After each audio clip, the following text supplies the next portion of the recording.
Alright, so now you're going to learn how to do the cloning and special effect in Final Cut Pro and Express.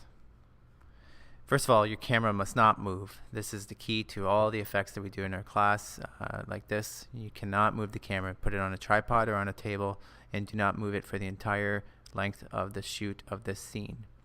Second of all, the subject must not cross the imaginary line. You have to pick an imaginary line where you're going to divide the screen in half or in thirds, or depending on how many clones you want, and you basically cannot have your subject cross that line. Otherwise, it's going to cause you some headaches in the editing stage. You need to film more than you need. You never know when you need a little bit more, and so it's always best to just film just a little bit more during the filming process.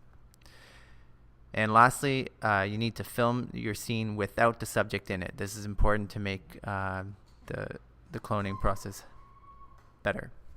Okay, now that you're in Final Cut, you are going to edit this cloning technique. So you need to have blank footage without any subjects in it. So I'm just going to get some of that. Drop it in the timeline down here. And now you need a place where you put your subject in on one part of the screen, and a place where you put it on the next part of the screen. So here's your subject again, and I'm going to select this footage right now. That should be good.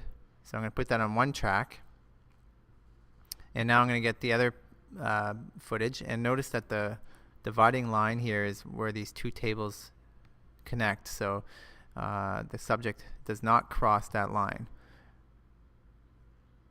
and now the subject is just kind of interacting.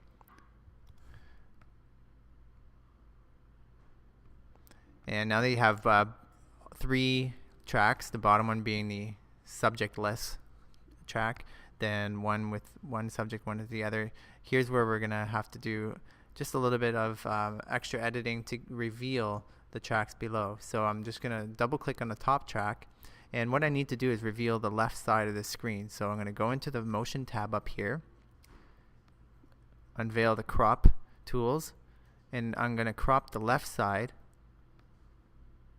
until it reaches that kind of dividing line that I decided on when I'm filming. And so if I press play,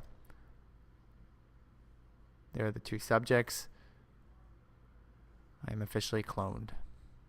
Okay, and just make sure that your timing is all right if you want them all to be together like that. Okay, so that's something to think about when you are editing these.